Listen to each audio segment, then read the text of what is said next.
I think there will come a point when the collapse of the dollar and Western currencies, because the dollar goes down, the rest of us will go down with it.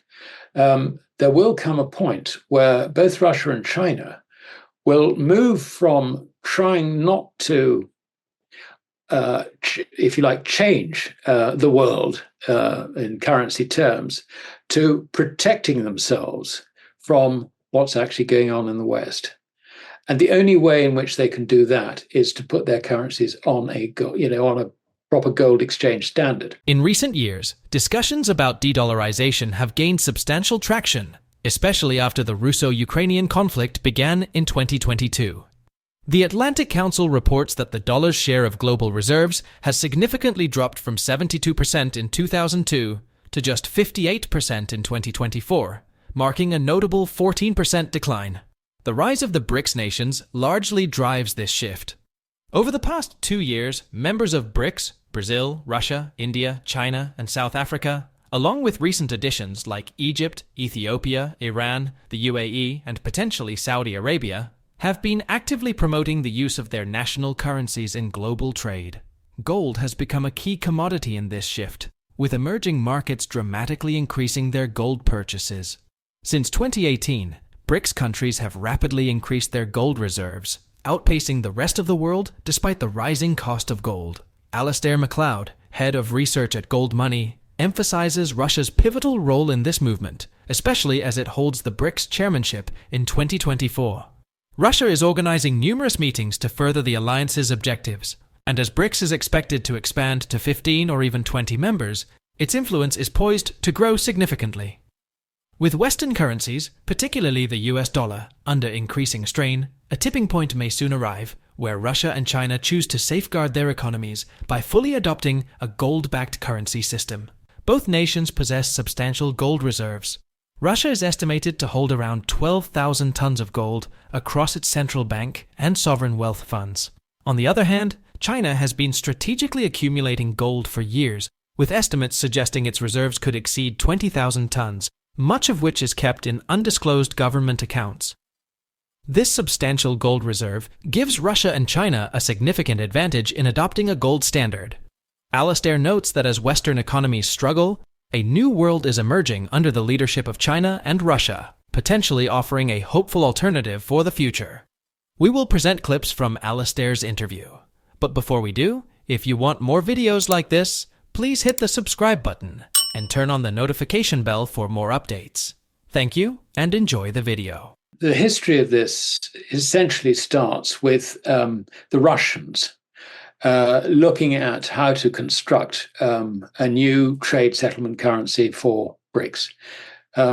Originally, it was Sergei Glaziev who was appointed by Putin to look at this problem for the Eurasian Economic Union, which basically were the stans, if you like, ex-Soviet Union stans, if you like, between Russia and China and, North Tibet.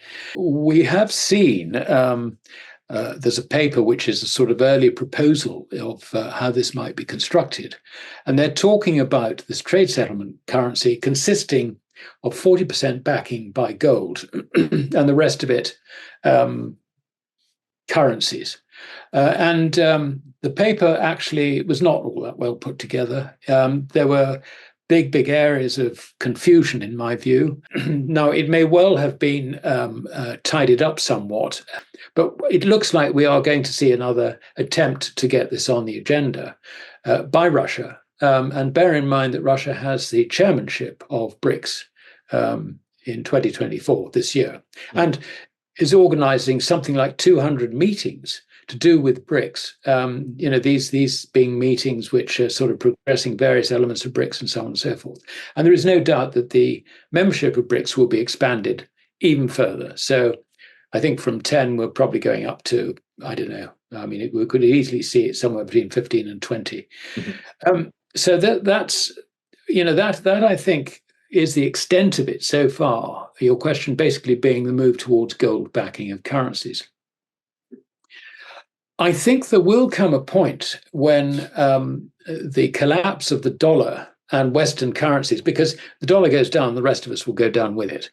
there will come a point where both Russia and China will move from trying not to, if you like, change the world in currency terms, to protecting themselves from what's actually going on in the West. And the only way in which they can do that is to put their currencies on on a proper gold exchange standard. Mm-hmm. Now, whether they get it right or wrong from the start, I would have my doubts whether they will get it right.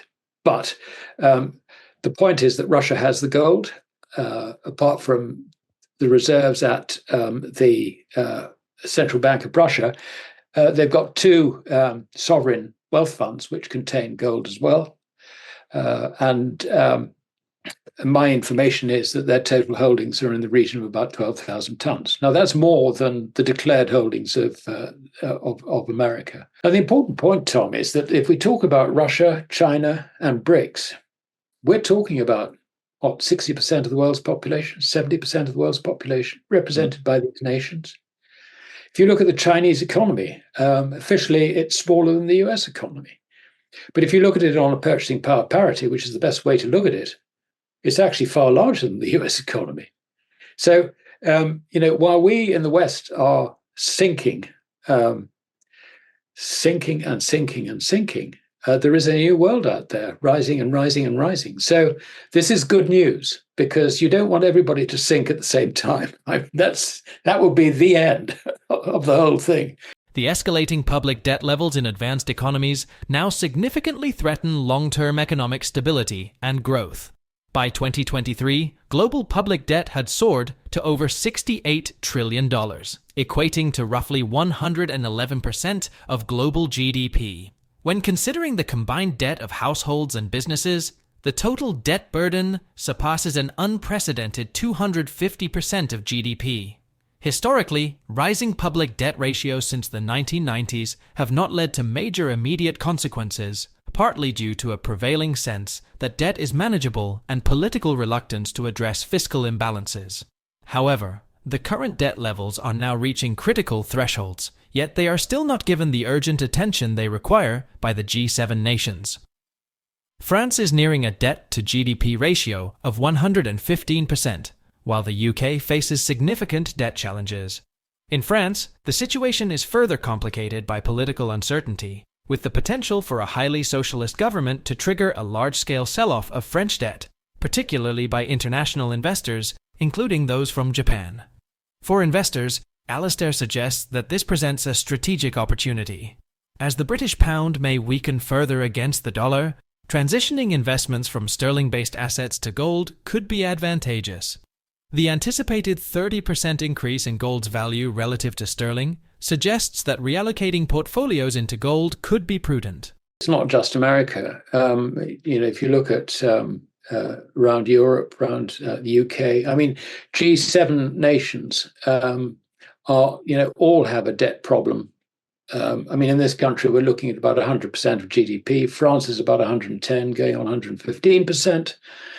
And it's worth mentioning France because at the moment they're trying to form a government which will be highly socialistic, communist even, which is bound to lead to enormous selling of French debt by foreign institutions, particularly the Japanese.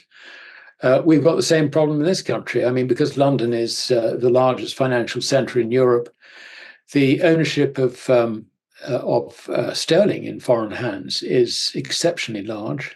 Now, at the moment, everybody's sort of thinking, well, the new government is going to be responsible. But this is pie in the sky stuff. They're not. They're highly socialistic. They're not going to achieve anything.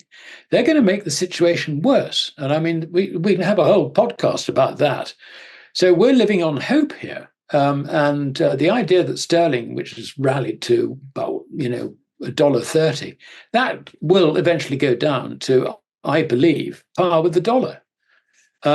So, for anyone, for any Brit, this is a wonderful opportunity to get the hell out of credit and get in, sterling credit and get into gold, because there is a 30% uplift just from the change in the relationship, which I see between sterling and the dollar. So, But markets, they're just not looking at this sort of stuff. They just don't seem to appreciate it. It's all based on hope.